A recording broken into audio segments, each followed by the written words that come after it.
Good day to all of you, and greetings to everyone who is linking up with us for today's Irish Aid HIV lecture.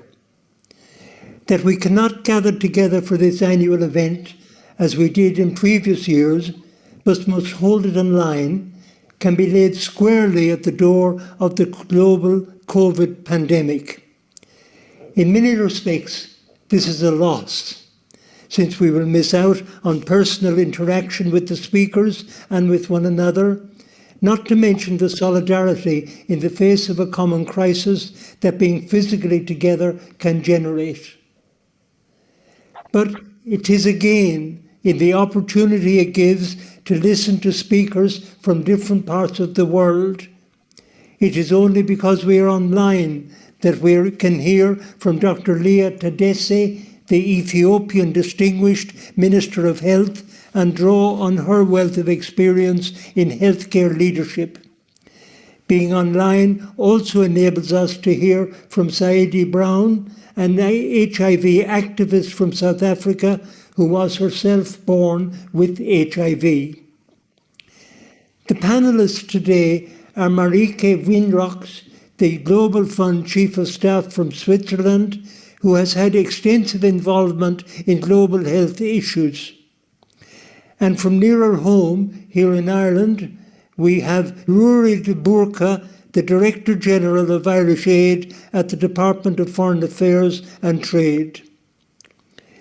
This year, we also have the opportunity to experience the collaboration between two youth choirs, one from Africaid Zandiri in Zimbabwe, the other, the Speak Up, Sing Out, or Suso Choir from Ireland. Together, these will launch an extraordinary video of solidarity through music across the miles separating Zimbabwe and Ireland. These young people will surely lift our hearts today and give us a taste of how we can all unite in solidarity in face of HIV in a time of global crisis. None of this would have been possible were it not for the dedicated commitment of Nadine Ferris-France and her colleagues in the Irish Forum for Global Health, who originated most of the ideas for today's session and who toiled away for months to bring these ideas to fruition. Thanks to them, we can look forward to an instructive and enjoyable session, expertly moderated by Dil Vikramasinghe, social justice and mental health advocate, campaigner, journalist, and broadcaster. And we have already heard words of welcome from Minister of State Colin Brophy. Allow me to thank the Minister for his encouraging and supportive words and for the Irish Government's continued support for this annual event. That there is need for Ireland to continue to address the HIV/AIDS epidemic is shown by the increase in new Irish HIV infections, which are occurring at a rate higher than the European average. A very good reason, surely, for everybody throughout the country to show solidarity in face of the HIV epidemic. Our speakers today form an exciting and very well-informed team who will surely enlighten us on the HIV/AIDS situation in a world that is plagued with other major crises. Hopefully, when we have heard them speak, each one of us will feel stimulated to play a more energetic role in the global struggle against HIV, against COVID, and against the other crises that beset today's world. A few days ago, youth representatives in Cuba, in a tribute to Fidel Castro, stated that today's humans are experiencing an unprecedented multidimensional crisis. Let us briefly recall three of these dimensions, each a crisis that challenges us every day. First, there are the ongoing interlinked crises of environmental degradation and climate change.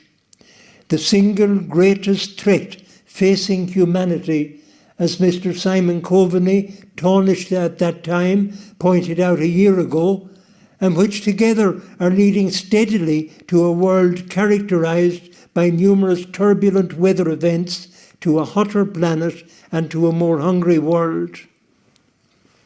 Then there is the continuing HIV and AIDS crisis, which has already killed 32 million people and left 75 million more infected, with the total number of new infections in 2019 being more than 3 times higher than the target of 500,000 that the world has set for itself. And finally, and as we are so well aware, there is the COVID crisis, which so far has seen more than 50 million infections and 1.25 million deaths. All of these are very severe crises closely interconnected with one another, each one increasing the potential of the others for disaster and human calamity, and each of them calling for the same response from every one of us as concerned human beings, inhabitants of this planet. All of them surely calling for each of us to speak out with one voice, "No, thus far you have come, but no further. You have reached your limit." All of them calling for colossal solidarity in face of the immensity of the evil and wrong that they represent.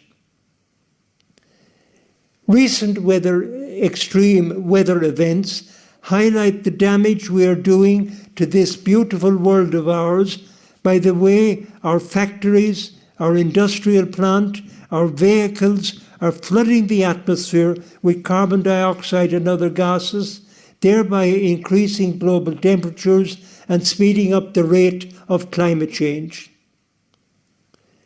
Again, we acknowledge the ongoing crisis of HIV and AIDS. Most certainly and very gladly, we salute the great progressive strides that have been made over the 40 years since this disease first touched humanity.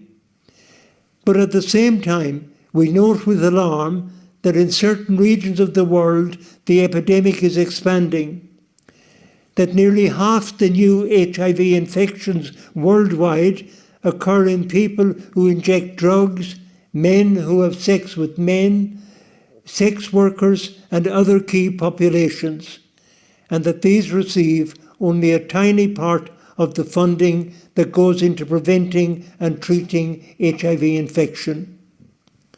As we asserted 2 years ago at this annual HIV lecture, the policy and the strategy should be to leave no one behind. We reaffirm our commitment to that vision, pledging that each one of us will do what we can to make it a reality. And we cannot be blind, of course, to the COVID crisis that has killed and traumatized so many people, that has kept so many of us locked up in our homes for weeks on end, that has played havoc with our social lives, that has brought so many shops and small businesses close to ruin, and that has had such a chilling effect on democracy and the observance of human rights. Over and over again, we say no to this crisis, and we have shown our heroic solidarity in saying no by the way we have responded to the severe lockdown restrictions that almost imprisoned us in our homes a couple of times in the past year. These various crises, individually and in combination with one another, have the potential to bring the world to its knees, as indeed the COVID crisis has already shown. The COVID pandemic, climate change, and HIV occurrence are an unspeakably evil trio of catastrophes, each one increasing the risks from the other two. For instance, evidence from Lesotho shows that after periods of severe drought brought about by climate change, there is a rise in HIV infection rates, since getting the wherewithal to put food on the table becomes a higher priority than protecting oneself from HIV infection.